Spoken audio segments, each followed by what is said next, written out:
buenas noches. Siendo las 20 horas del día martes 27 de febrero del 2018, vamos a iniciar nuestra sesión académica del día de hoy. Quiero agradecer la presencia a ustedes, la presencia a nuestro expresidente, el presbítero Armando González Escoto, y bueno, a quien nos ha convocado el día de hoy a esta innato interés en términos geográficos de siempre recordar nuestro lugar de origen. En este caso, a agradecer al general Clever, Alfonso Chávez, de invitarnos a recordar este estado de Chiapas, de donde él es originario. Señor secretario, tiene usted la palabra para dirigir la sesión del día de hoy. Muchas gracias.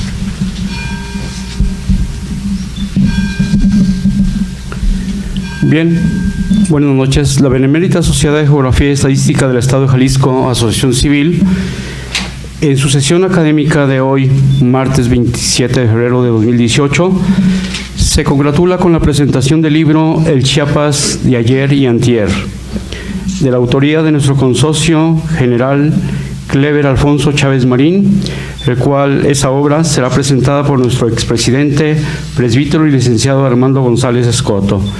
Para esta ocasión, la orden del día es el siguiente o la siguiente. Apertura de la sesión por el doctor Arturo Curiel Ballesteros, punto que se ha desahogado. Presentación del Presidium. El Presidium para esta ocasión se encuentra integrado por el presidente de esta institución, doctor Arturo Curiel Ballesteros, el general Clever Alfonso Chávez Marín, consocio autor, el presbítero y licenciado Armando González Escoto, es presidente y presentador esta noche de esta obra, Chiapas, y desde luego su servidor, doctor José Sosimo Orozco, secretario general, su servidor. Bueno, pues cedemos el uso de la palabra para hacer la presentación al presbítero y licenciado Armando González Escoto. Buenas noches. Desde luego quiero agradecerle a mi estimado amigo, el general Alfonso Clever, el honor que me hace de invitarme a hacer algunos comentarios breves, porque lo importante va a ser escucharlo a él, sobre este nuevo ejemplar, este nuevo libro, trabajo que ha hecho, El Chiapas de ayer y antier. Lo que yo quiero proponer a ustedes son básicamente 3 o 4 puntos, que serían 3 contextos, para luego decir alguna palabra sobre el texto, el libro. Espero que en el primer contexto el general no se vaya a incomodar por lo que voy a decir, pero si incomoda, pues ya ni modo. Y lo que quiero es fundamentalmente, quiero partir de un cuento chino. Un joven fue a visitar a un sabio, porque el sabio tenía fama de adivinar el futuro y lo hacía con mucha precisión. Y este joven fue a preguntarle al maestro cuántos años iba a vivir. Y el maestro lo estuvo conversando con él, lo vio, lo analizó, lo escaneó, diríamos ahora, y al final le dijo: vas a vivir 40 años. Dice: maestro, ¿está seguro? Sí, 40 años. ¿Y hay alguna manera en que yo pueda vivir más? Y le dijo el maestro: sí, ponte a trabajar y vivirás lo doble. En general, lo que quiero decir es que usted nos da un ejemplo, un modelo de lo que hay que hacer con la vida. El cultivo permanente de ideales, metas y propósitos. Usted tiene ya varios años que vive la jubilación, pero no la jubilación como algunas personas lo hacen, de sentarse a esperar que la muerte llegue, como si la muerte ocupara que la esperáramos, pues llega cuando ha de llegar, sino que lo ha vivido todos estos años siempre de una manera muy productiva. Yo lo conocí en el Centro de Estudios Históricos Fray Antonio Tello, después aquí mismo en la Sociedad de Geografía y Estadística. He seguido su trabajo académico particularmente en obras de tanto interés como el puente de Tololotlán, que sin duda es de las cosas mejores que he escrito, y todo lo demás también, ¿no? Pero esto de manera particular. Y luego alentando un tema tan importante como es el de los estudios militares a nivel internacional, y de manera concreta otra obra que también a mí me gustó muchísimo, Los toques en el ejército de la época de Fernando VII, que fue también algo extraordinario. Esa es la primera cuestión que quería yo mencionar. No se moleste, que al cabo es cierto.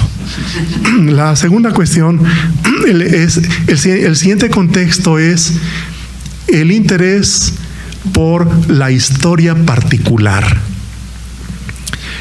Si ustedes han oído hablar o decir que los mexicanos tenemos una identidad como nación, una identidad como país, qué bueno que lo han oído y a lo mejor hasta se lo han creído, porque no es cierto. No puede haber identidades en un territorio de 2 millones de kilómetros cuadrados que sean la única y la misma para todos. Las naciones tienen proyectos comunes, pero no pueden tener identidades únicas, por más que se mate medio mundo en querernos hacer creer o pensar que hay una identidad mexicana. ¿Como cuál sería? ¿La del jarabe tapatío? ¿La del son de la negra? ¿O la de un son jarocho? ¿Cuál sería nuestra identidad? La identidad de nuestro país, precisamente porque es muy grande y porque es muy rico, es una identidad múltiple y variada. Y en eso consiste su valor. Por eso, en la introducción que le han escrito en este libro, El Chiapas de ayer y hoy, se hace una evocación de un gran maestro michoacano que rescató lo que se llama la microhistoria. En realidad la microhistoria es la verdadera historia y casi diría yo la única historia. Y el conjunto de esas microhistorias pueden constituir un mosaico de determinado tamaño o determinado límite nacional, pero finalmente es la microhistoria la que expresa con autenticidad lo que son las comunidades humanas arraigadas en un territorio, en un espacio, en una época. Entonces es muy importante efectivamente que se siga construyendo la identidad regional, la identidad local, la identidad micro, como un componente que enriquece el conjunto de los países o de las naciones, que esa sería la segunda cuestión que quería yo decir. El tercer contexto es Chiapas. La gente de ese estado a veces tiene quejas para el resto del país. Y la primera queja que tienen es que nunca pronunciamos bien el nombre de su estado. Entonces, lo común es decir Chiapas. Y recuerdo que por ahí un maestro de Chihuahua, que hablaba de Chiapas, pues tenía un alumno que era de Chiapas. Y le dijo, sí, le dice el maestro al alumno, tú eres de Chiapas, ¿verdad? Y usted de Chihuahua. O sea, hay que aprender a... Tenemos un cierto problema con Chiapas, que es un problema de origen que viene por lo tanto, desde el siglo XVI. Ustedes recordarán por las cosas que habrán leído que esa región no fue plenamente conocida, ni mucho menos plenamente dominada, sino a fines del siglo XVII. Es decir, 160 años después de la llegada de los españoles, el territorio era todavía indómito, ignoto. Había puntos que se habían fijado desde el siglo XVI cuando llegaron los españoles, como Chapa de Corzo, San Cristóbal, Comitán, eran como puntos que se conocían, pero fuera de esos lugares, lo demás era un mundo que seguía siendo ignoto. Muy difícil porque tenía como barrera, tenía dos barreras naturales. Primero, el clima, insoportable. Y en segundo lugar, la selva, que se traga a quien sea. Entonces, Chiapas fue siempre como una región que se sabía más o menos dónde quedaba, dónde acaba el país. donde acababa la Audiencia de México, aunque Chiapas ya no pertenecía a la Audiencia de México, sino a la de Guatemala, aunque era el mismo virreinato de la Nueva España, pues se sabía que estaba ahí, era una región de frontera entre Guatemala y México, y nunca se conocía más. Y estoy hablando de la gente de nuestra época, para la cual esta región siguió siendo como algo desconocido, algo extraño, algo exótico, algo lejano. Paulatinamente, desde la segunda mitad del siglo XX, comenzó a tener un atractivo turístico y hubo gente que se arriesgaba a ir a hacer turismo a esa zona extrema. Y es a través del turismo en primer lugar y después del movimiento zapatista que de pronto la región cobró importancia en la conciencia de México. Mucha gente cuando en diciembre de 1994 oyó hablar de que había habido un movimiento zapatista y decían, pero zapatista en Morelos, no, en Chiapas. Y entonces, más o menos, ¿como dónde queda? En el libro que se presenta esta noche, el general ha publicado muchos relatos sobre Chiapas de muchas personas. Y entre esos relatos está lo que diríamos un diario de viaje de dos mujeres tapatías de las familias más linajudas de esta ciudad, los Rivera y San Román y los del Castillo Negrete, pues dos mujeres que habían sido monjas pero ya exclaustradas, deciden ir a hacer una obra social a Chiapas, una obra educativa. Y solo leer el relato de cómo se llegaba a esa región es de un interés extraordinario. Es decir, tenían que viajar primero de Guadalajara a México en diligencia. En diligencias que ya en esa época, a fines del siglo XIX, las diligencias de Guadalajara a México ya hacían 5 días, ya no era tanto. Ahí hasta conservan muchos de los promocionales de esas diligencias a Querétaro, vía La Piedad, vía Irapuato, y cuánto costaban, 25 pesos, y donde las posadas a las que llegaba la gente, las noches que debían pernoctar para llegar a Querétaro y luego a México. Pero estas mujeres, dos mujeres van a Chiapas, deben viajar a México, de México a Veracruz, y de Veracruz embarcarse hasta Tabasco, y en Tabasco hacer el camino primero en mula, en caballo, y después cargadas en sillas de manos por indígenas, para finalmente llegar a Tuxtla, como lo hicieron. Que es muy interesante. Y dice uno, bueno, eso explica esa lejanía geográfica, esa dificultad de comunicación que duró tantísimos años en todo el sur, no solamente Chiapas. Desde luego, recordemos que Yucatán estaba mucho más identificado con Cuba que con México, porque era más fácil comunicarse por barco a Cuba que venir a México, a la capital del país. Pues esa distancia, esa lejanía, explica el que por tantísimo tiempo ese estado siguiera siendo para el resto del país algo muy lejano y muy desconocido. Y pues cuando conoce uno gente de Chiapas, pues decía uno, pero pues cómo estuvo, ¿qué anda haciendo por acá, ¿verdad? Desde tan lejos, ¿verdad?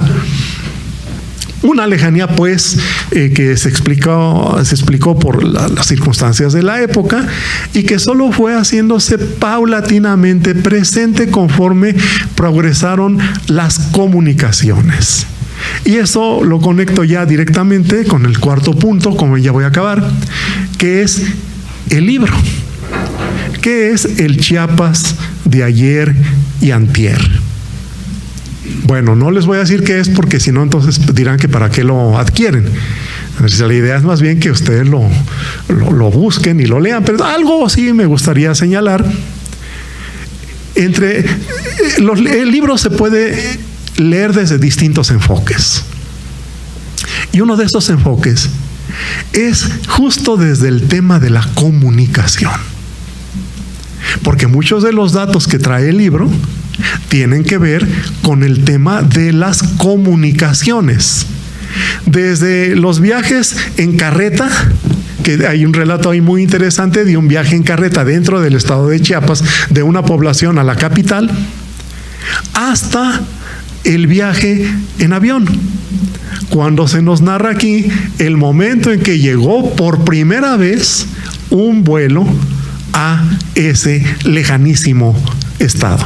Entonces, un enfoque posible es desde las comunicaciones, porque constantemente está saliendo el tema, sea de telégrafo, sea de correo, sea de carreta, sea de a través de por encima de animales, mulas o caballos, sea a través de ferrocarril o sea a través de el avión.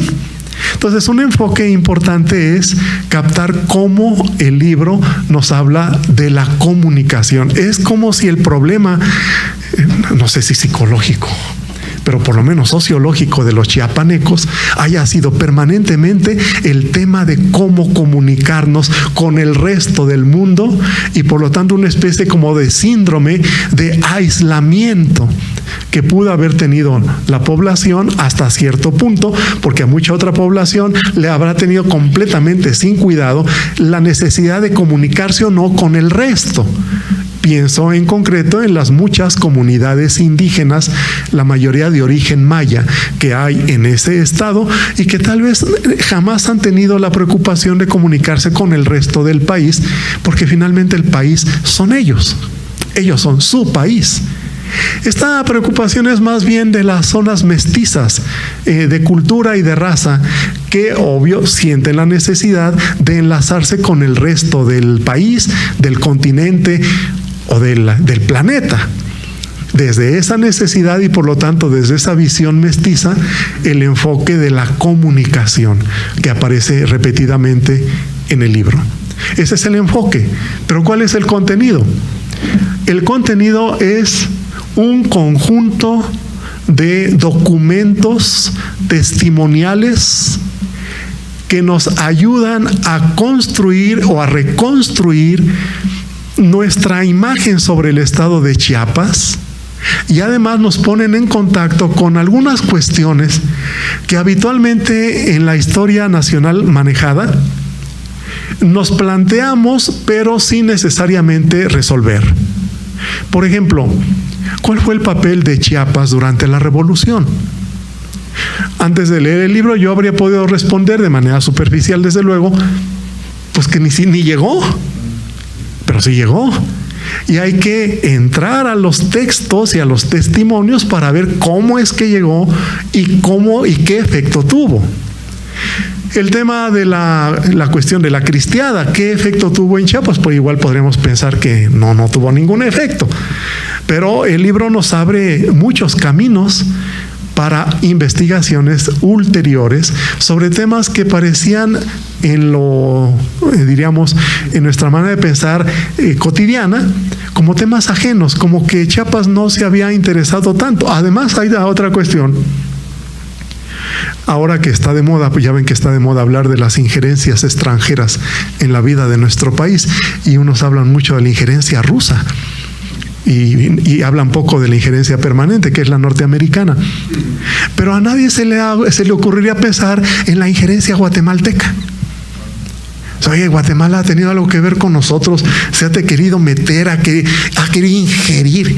Pues uno diría, pues no, Guatemala pues es parte de Centroamérica, y seguramente que no habrán tenido ni tiempo de pensar en el tema. Y bueno, la verdad es que sí, que nosotros hemos influido mucho en los destinos de Guatemala, y Guatemala también ha aprovechado sus oportunidades para influir en lo que ocurre, por lo menos en nuestra frontera sur. Concretamente, la injerencia de los guatemaltecos en el siglo XIX, queriendo recuperar de alguna manera terreno perdido, porque recordemos que Chiapas, si no me equivoco, fue parte de Guatemala durante los primeros años de la independencia. Así el 1840 y tantos fue que el 42 queda incorporada, Chiapas queda incorporado a México. Y los guatemaltecos como que han tenido ese recuerdo, esa memoria de que fue un territorio suyo y han querido aprovechar, así como nosotros quisiéramos quedarnos con California, Los Ángeles y Las Vegas y todo eso. Pero bueno, hay mucha diferencia de enfoques. En fin, el libro nos resuelve asuntos que parecían como no del todo explorados, como no del todo claros, a propósito de lo que ha sido Chiapas para México y para Guatemala, y el modo en que Chiapas, aun estando en la frontera sur, ha vivido, de distinto modo sin duda, pero ha vivido todos los acontecimientos que han influido en la historia de nuestro país. Esto, diríamos, es el aspecto que a mí me llamó más la atención. Obviamente hay muchos otros datos que pueden llamar la atención de los que se dedican a la etnología o los que se dedican a analizar el origen de los apellidos o de las familias, porque se publican también algunos archivos de matrimonios celebrados en Chiapas en determinada época de su historia. Y eso es muy interesante por muchas razones. Los apellidos dicen siempre mucho, y uno va a advertir ahí cómo en esas listas de matrimonios registrados no hay apellidos mayas. ¿Eso qué significa?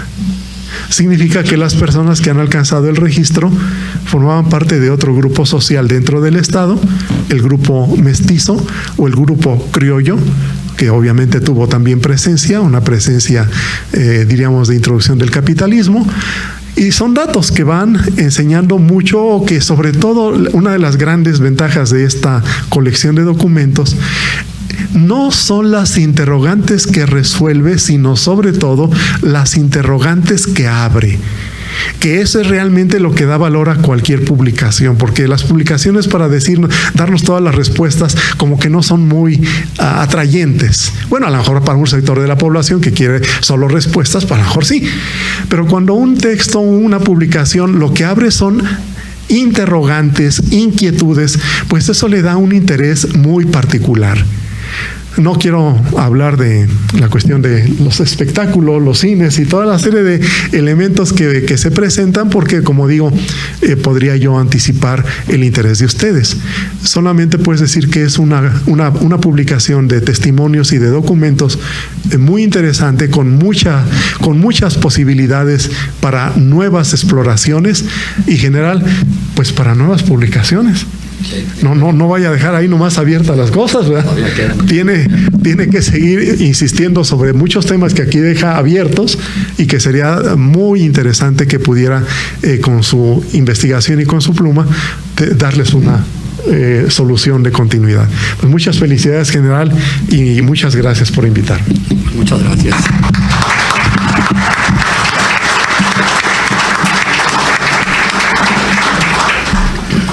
Bien, pues muchas gracias al presentador de esta obra, presbítero y licenciado Armando González Escoto. Y quiero también mencionar, muy importante es la presencia de nuestros presidentes, licenciada Pilar Sánchez Alfaro, del doctor Silviano Hernández González, así también muy importante la presencia del mayor de caballería Juan Manuel Ibarra Gómez, presidente de la Asociación del H Colegio Militar y funcionarios. Continuando con la orden del día, tiene la palabra el autor de esta obra, El Chiapas de ayer y antier, nuestro consocio general Clever Alfonso Chávez Marín. Adelante, por favor. Muchas gracias. Pues con la venia, señor presidente. Y pues agradeciendo la participación que ha tenido en la presentación de mi obra, pues del presbítero y licenciado Armando González Escoto, le agradezco mucho. Y desde luego a ustedes, pues, que están presentes, porque repito, pues lo que se menciona siempre, que los buenos amigos se ven en el hospital y en las presentaciones de libros, ¿no? Entonces, muchas gracias.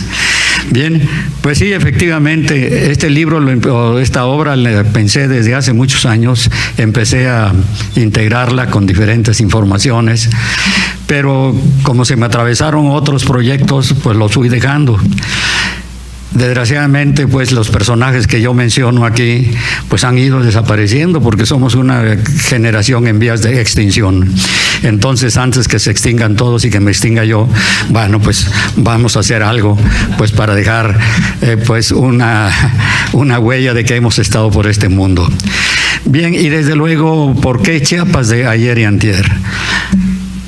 Pues en 1950 se inauguró la carretera panamericana, la 190, que va desde Ciudad Juárez hasta entonces se llamaba El Ocotal, en la frontera de Guatemala. Desde luego, esto fue todo un acontecimiento, se hizo la primera carrera panamericana para conmemorar este hecho. De Tuxtla Gutiérrez a la Ciudad de México, por esta carretera 190 son 983 kilómetros. En número redondo yo digo que son 1000. Entonces, de Tuxtla Gutiérrez a la Ciudad de México son 1000 kilómetros. Pero de la Ciudad de México a la ciudad de Tuxtla Gutiérrez son de 5 a 10,000 kilómetros. ¿Por qué? Porque todos en la Ciudad de México y sobre todo los pueblos, no, eso está muy lejos. Esas lejanas tierras aisladas y todo, pero más que todo olvidadas.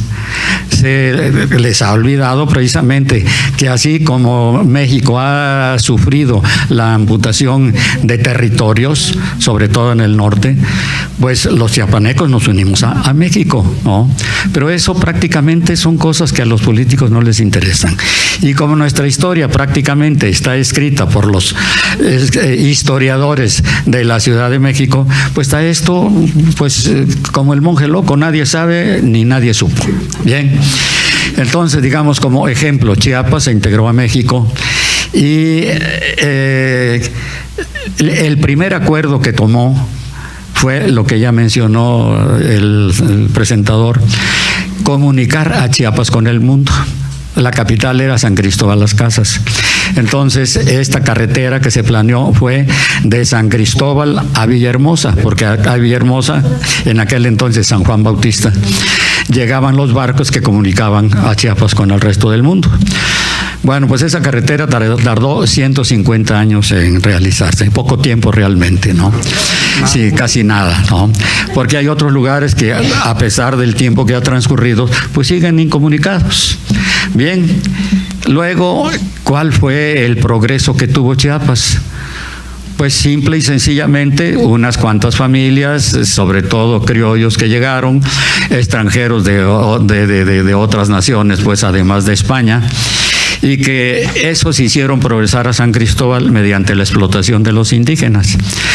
Los indígenas pues cultivaban la tierra, tenían pues su producción pecuaria también, pero eran esperados en las entradas de San Cristóbal para prácticamente amagarlos, atacarlos físicamente para que les vendieran sus productos a unos precios ínfimos, y los otros pues sumisos o no podían aguantar ese tipo de tratos, pues tenían que aceptar o aguantar esa explotación. Así pasaron quién sabe cuántos años. Por otra parte, a todas las gentes allá, ladinos, pues se nos enseñaba a minusvalidar a los indígenas, a discriminarlos, ¿no? Ahí tienen ustedes un detalle, no menciono esta cosa, digamos, ¿cuál fue el éxito de Rosario Castellanos como literata? Sencillamente en que, como todos soslayábamos la cultura de los indígenas, ella se fijó precisamente en todas estas tribus y empezó a darles difusión, cuáles eran sus costumbres, cuáles sus actividades, sus festividades, etcétera, etcétera. Y vean hasta dónde llegó Rosario Castellanos.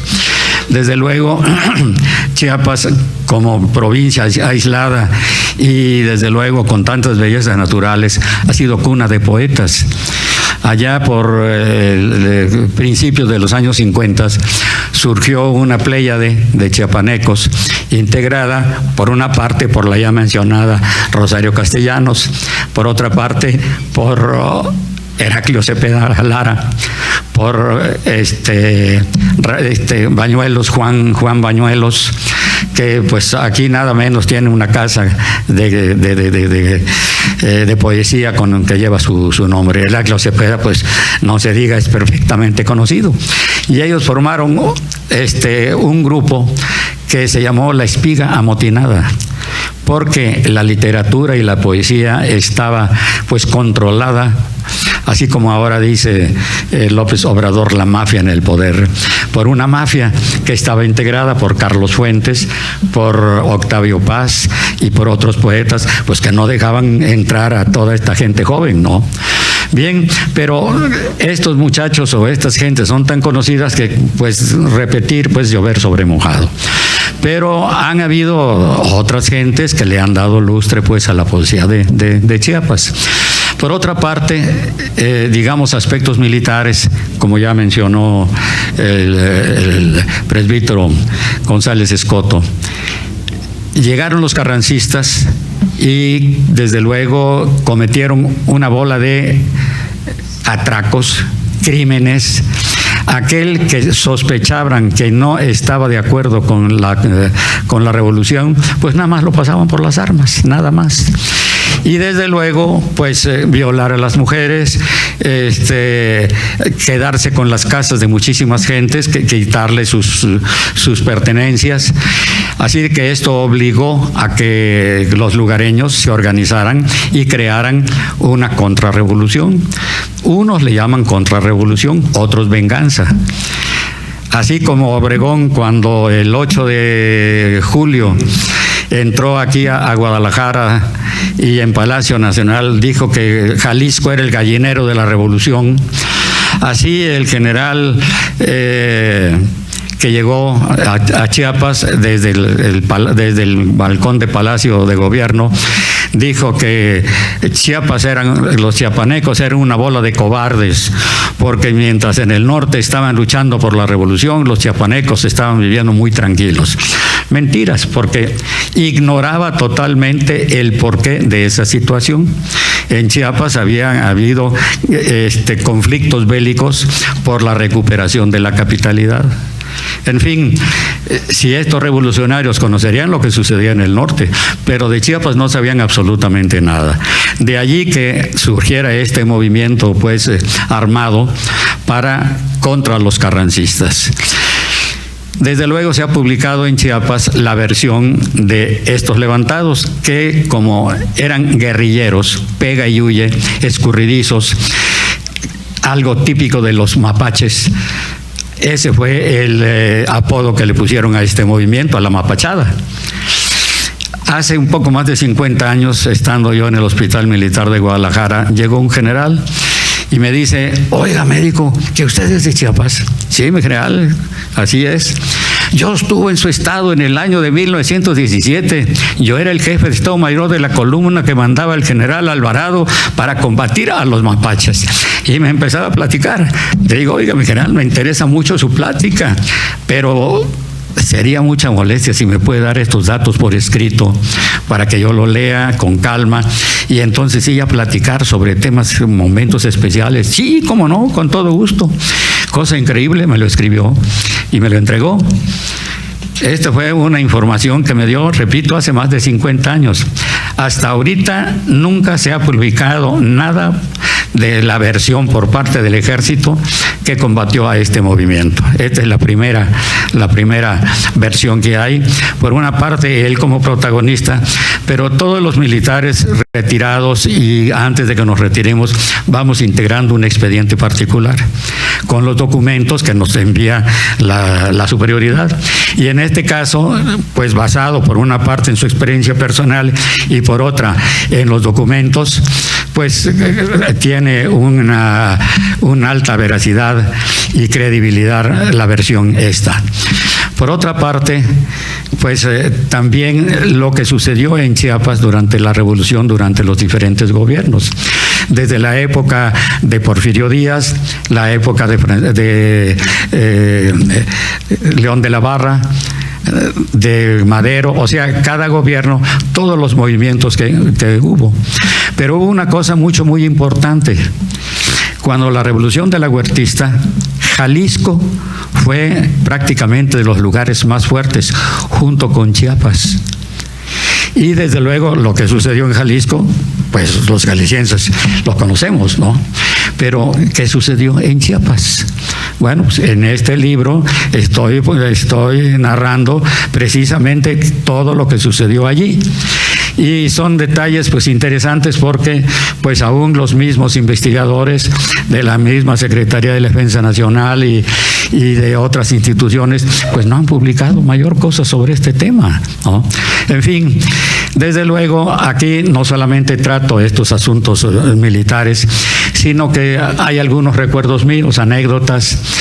Digamos, allá en Chiapas, en aquel tiempo, los jóvenes teníamos 3 grandes aspiraciones. 1, conocer el mar. 2, conocer el tren. Y 3, conocer la Ciudad de México. Era un sueño aquello, ¿no? Bien, los que vivían en la costa pues conocían el mar y el tren, pero la Ciudad de México no. Entonces nosotros de tierra adentro pues teníamos esos tres pendientes. Bien, entonces cuando pasa el tiempo pues vamos ya teniendo conocimiento de lo que era la Ciudad de México. Pero ¿cuál era este conocimiento? Cuando salimos de bachilleres, perdón, le pregunté a uno de mis compañeros que solíamos reunirnos en el jardín central de los pueblos correspondientes, uno de tantos, Tuxtla Gutiérrez, en que allá se le llamaba el parque, ¿no? Oye, fulanito, ahora que nos vamos a México, dame tu teléfono pues para que nos comuniquemos. No, ahorita no me acuerdo del número de teléfono, pero no te preocupes, allá en México nos vemos en el parque. Sí, cómo no, allí nos vamos a ver.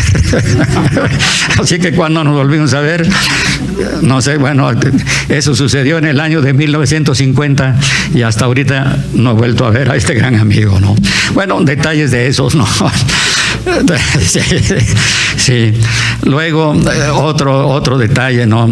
Año de 1942, nosotros nos acabamos de cambiar a una casa que, por cierto, estaba ocupada por un ingeniero cuya hija está ahorita actualmente aquí. Era el ingeniero Balandra. Y la casa donde vivíamos nosotros y esta familia la dividía un muro, pero eran casas de aquellas de pueblo y de aquel tiempo, ¿no? O sea que era un muro lo que dividía las dos casas. Y nosotros de muchachitos estábamos trepados en el muro. Pero estas casas estaban contiguas a uno de los mejores hoteles en aquel tiempo en Tuxtla Gutiérrez. Y en ese momento, 1942, estaba una compañía teatral. Y había un ventanal y salieron unas muchachas allí y nos vieron, nos saludaron y nos tomaron una fotografía.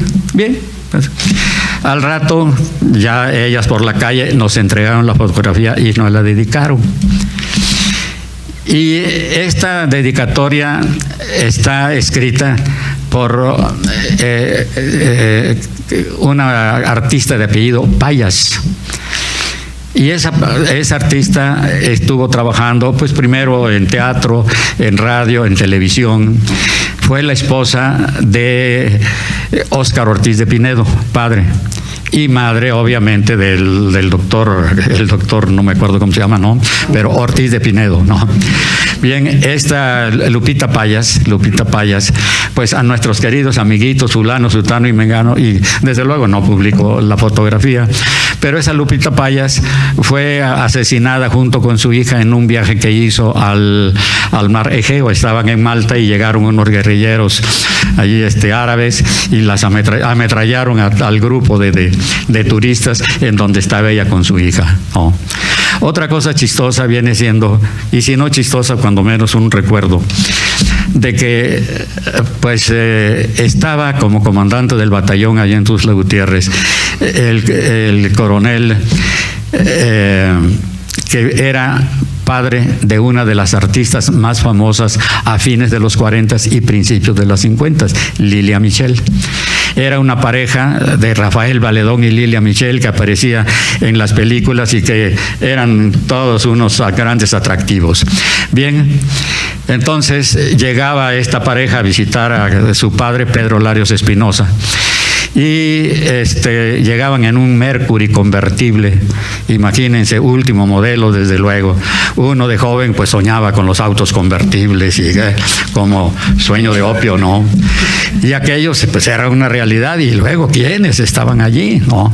Bien, pues llegaban frecuentemente. Lilia Michel sacó premios en sus actuaciones cinematográficas y creó unos suéteres que fueron muy famosos, tan así es que a ella le decían la chica del suéter. Y comentaban, ¿no?, ¿por qué son bonitos esos suéteres? Y decían, por 3 razones. Uno, pues por la calidad de la tela con que están hechos, ¿no? Y las otras 2 razones saltan a la vista. Bien, con este general ya estando retirado, vino a vivir a Guadalajara, estando yo de director la segunda ocasión en el Hospital Militar, pues se hizo amigo mío, llegaba a platicar en ratos. Pero digo, qué lástima que nunca se nos ocurrió platicar de esas épocas de su estancia en Tuzla y de sus experiencias con su hija y con Rafael Valedón. En fin, una serie pues de detalles que precisamente es un punto muy interesante. Desde luego menciono los hechos, pero no doy las respuestas. Estos son temas de investigación posteriores y hay muchos. Hay uno que es muy interesante, cuando esta guerra de levantamiento que hubo allá en Chiapas de la Mapachada, en que ellos decían, igual que cuando la cristiada en otros lugares de la República, ¿de dónde van a sacar armas ustedes? Las que les vamos a quitar a los soldados. Bien, y esa fue la respuesta que dieron allá los mapaches. Pero resultó que ya posteriormente nos dimos cuenta de que por una parte recibían armas desde Guatemala, armas que los mismos Estados Unidos les daban, y le digo, bueno, siempre la mano de los Estados Unidos. Y pasaron años y hasta fines del siglo XX, uno de los protagonistas de este levantamiento, que era padre de un amigo también, que en paz descanse, platicó de que el embajador de Estados Unidos en Guatemala lo citó a los jefes estos de la Mapachada en una finca cerca de la frontera de Guatemala, del lado mexicano, y que les propuso, ¿no?, de que les iba a dar una franca ayuda siempre y cuando, bueno, primero para que triunfara este movimiento y segundo para que Chiapas se independizara de México. Este es un tema que no está tratado en ningún lado. Entonces, es un tema de investigación, ¿no? Claro, ya a mi edad, pues qué más quisiera hacerlo, pero realmente ya hay muchas cosas pendientes que con que las haga, con que las termine, me daré yo por bien servido. Ya no digamos agarrar otros temas que, repito, serían interesantísimos. Hay otro tema, ya para terminar.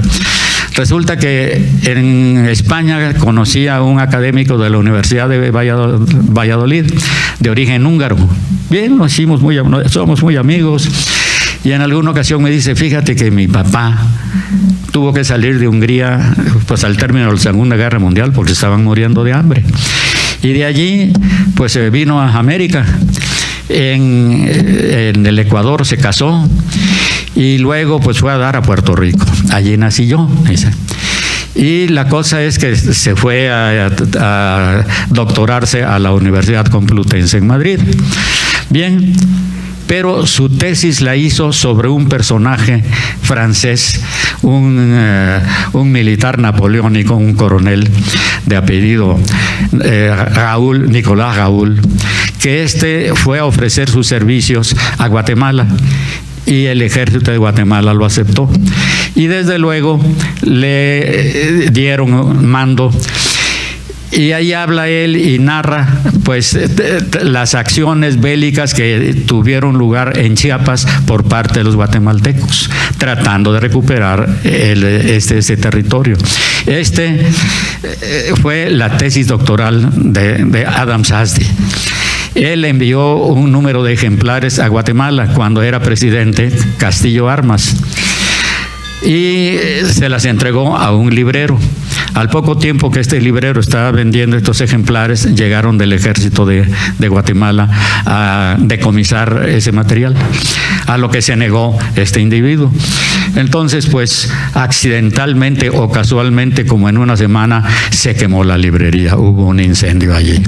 Entonces, este material ni en Guatemala lo conocen. Este muchacho, académico de allá de Valladolid me envió un ejemplar de la tesis de su padre, y este material, lo que se refiere a estas acciones en Chiapas, pues están integradas en este libro también. Repito, que ni en Chiapas y menos en México se conoce esto, porque fue prácticamente una casualidad, una coincidencia que yo estableciera amistad con este individuo y que sucediera todo lo que ya les platiqué. Bien, pues hay muchas cosas más, no los quiero cansar, pero lo importante es que lean ustedes esto, creo que les va a gustar, porque el que me lo prologó me dice: oye, Clever, cuando me pediste que yo te prologara tu libro, me pregunté, ¿qué puede escribir Clever sobre Chiapas? Y que voy leyendo tu libro, caray, no, hombre, qué bárbaro, está interesantísimo, te felicito. Le digo, pues sí, gracias, yo considero que este libro va a ser interesante para los chiapanecos. No, definitivamente no. Para cualquier individuo que quiera conocer algo sobre la historia de Chiapas, pero algo interesante, es indispensable que lo lea. Sobre todo académicos, y no solamente para académicos, aquel que tenga interés, ¿no? Pues qué bueno, entonces esa es la razón por la que lo estamos presentando aquí. ¿Por qué? Porque pues estas gentes que lo han leído, pues me han animado a que se le dé la difusión adecuada en un medio diferente del chiapaneco. Entonces, pues lo tendrán ustedes a su disposición y ojalá que les guste. Pues les agradezco su atención antes que terminen de dormirse.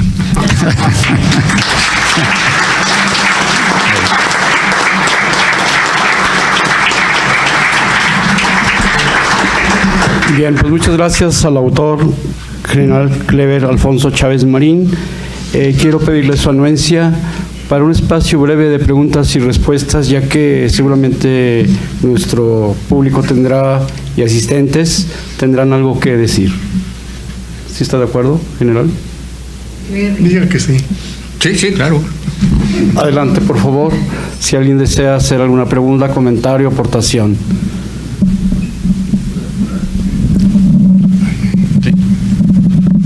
General, yo tengo el privilegio de conocer Chiapas, como todos quedamos encantados en sus riquezas naturales, su cantidad de recursos hidráulicos y selvas. Y ahora que están los políticos diagnosticando por enésima vez las condiciones del país, se habla pues del subdesarrollo del sureste. En su opinión, ¿cuál sería la mejor forma de sacarle provecho a esa zona, aparte del turismo, de una forma práctica? Por ejemplo, hay quien ahora propone un ferrocarril turístico, etcétera. ¿De qué otra forma? Usted que conoce muy bien la región. Obviamente las comunicaciones tienen que ver, pero algo en particular que haga avanzar y que haga integrar y que dé más recursos a la nación de lo que ya da Chiapas, una. Y dos, fuera del tema, esa pregunta, un poquito fuera del tema, a ver, su opinión como general, ¿qué opina de ese izamiento de la bandera al revés? Gracias. Bien, sobre el primer punto, pues nos estamos saliendo de la cuestión histórica, ¿no? Si nos vamos a meter a un lugar muy escabroso y espinudo que viene siendo la cuestión política, ¿no?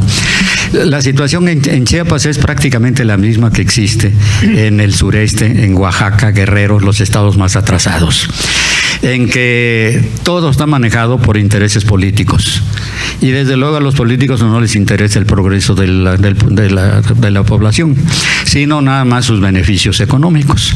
Y desde luego seguir pues con el hueso. Entonces, pero es lo mismo que sucede en todos lados, ¿no? O sea que no es algo privativo, nada más en Chiapas sucede. No, que está más acentuado allá, sí, ¿no? Y sobre la otra cuestión, pues ya habíamos comentado con nada menos que nuestro presentador, en que desde luego en todos lugares errare humanum est.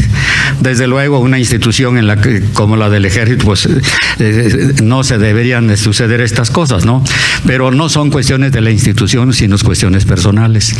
Esto le debe haber costado un buen arresto al responsable de este error.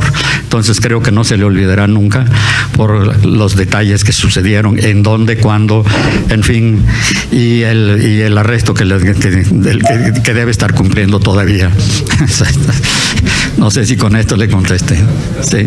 Sí, general, felicitarlo por su trabajo, Gracias. pero sobre todo por hacernos voltear los ojos, no nada más a Chiapas, sino a nuestra historia, porque realmente quizás sea más profundo con ustedes en Chiapas, pero en general en la República lo hemos vivido. Y la pregunta va enfocada a esto.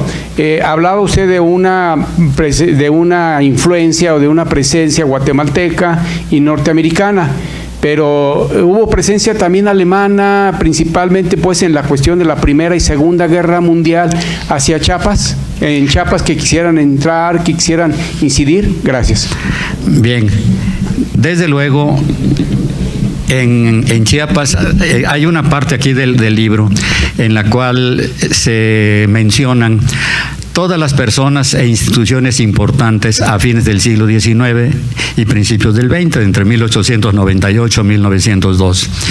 Desde luego vemos que la gran penetración e importancia que tenía el capital alemán sobre todo, ¿no? Bien, pero investigando sobre otros aspectos de las acciones del servicio secreto alemán durante, digamos, la Revolución, ellos estaban enfocados más bien en el norte de la República, porque la importancia que tenían los Estados Unidos desde el punto de vista estratégico. Entonces, principalmente allí era, ¿no? O sea, de que Chiapas, pues prácticamente estaba soslayado por estas potencias, ¿no? Porque qué tanto interés podía tener Guatemala y Chiapas en la Guerra Mundial, y qué tanta importancia podía tener la frontera norte de México con los Estados Unidos. Entonces, hay muchos estudios, afortunadamente, sobre el servicio secreto alemán, las acciones que realizó para, sobre todo, pues, atacar a los Estados Unidos en diversas formas, y que estos son temas también sumamente interesantes que es conveniente que tengan mayor difusión, porque la mayor parte de la gente, pues yo siendo investigador apenas me estoy dando cuenta de esto. Ahora los que no son, pues estarán igual que yo antes, ¿no? Sí, pero Chiapas realmente no tuvo mayor importancia en eso, ¿sí? No sé si alguien más quiera preguntar o comentar. Bien, pues muchas gracias.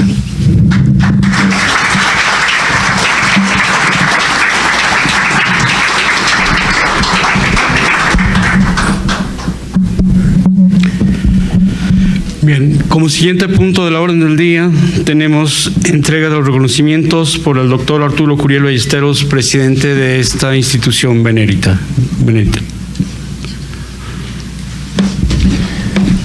Bien, antes de la entrega de este reconocimiento, sí quisiera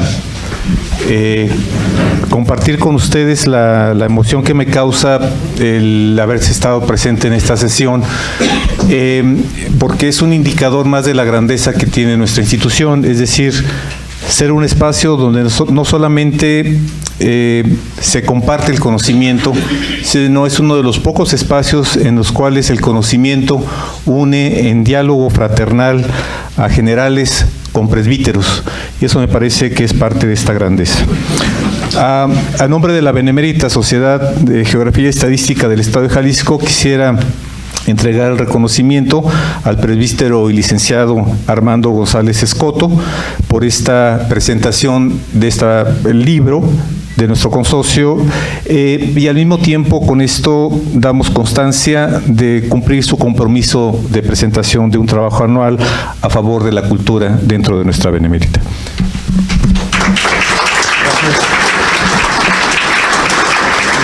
Y al mismo tiempo entregarle este reconocimiento al general Clever Alfonso Chávez Marín, que nos ha pues dado un relato muy importante alrededor de este pedazo del país que es tan importante en el México profundo. Muchas gracias, general.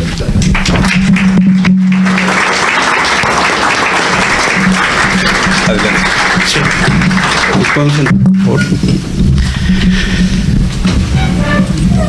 Continuando con esta sesión académica, tenemos los siguientes avisos. Son invitaciones para este jueves 1 de marzo a las 20 horas. Inauguración de la exposición Arqueo de nuestro consocio arquitecto Sergio Cepeda Castañeda en las salas 3 y 4 del ex convento del Carmen.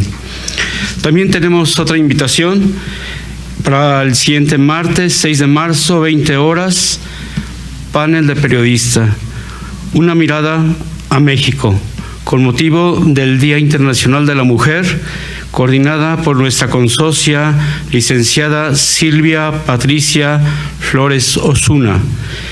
Y bueno, pues es muy importante dar las gracias también a ustedes por su presencia, una gran aceptación, muy interesante, muy importante sobre este libro, El Chiapas de ayer y antier, por lo cual les comentamos que está a la venta aquí en la entrada, en la recepción, con nuestra coordinadora administrativa, Rosy Guerra Santana. Y bueno, nuestra institución benemérita les hace también una invitación a un pequeño convivio aquí a un lado. Y finalmente le pedimos a nuestro presidente de esta benemérita Sociedad de Geografía y Estadística del Estado de Jalisco, Asociación Civil, el doctor Arturo Curiel Ballesteros, pues que haga la clausura de esta sesión. Sí, con mucho gusto, siendo las 20 horas con 55 minutos de este día 27 de febrero, declaramos clausuradas la sesión académica del día de hoy. Muchas gracias a todos por su presencia.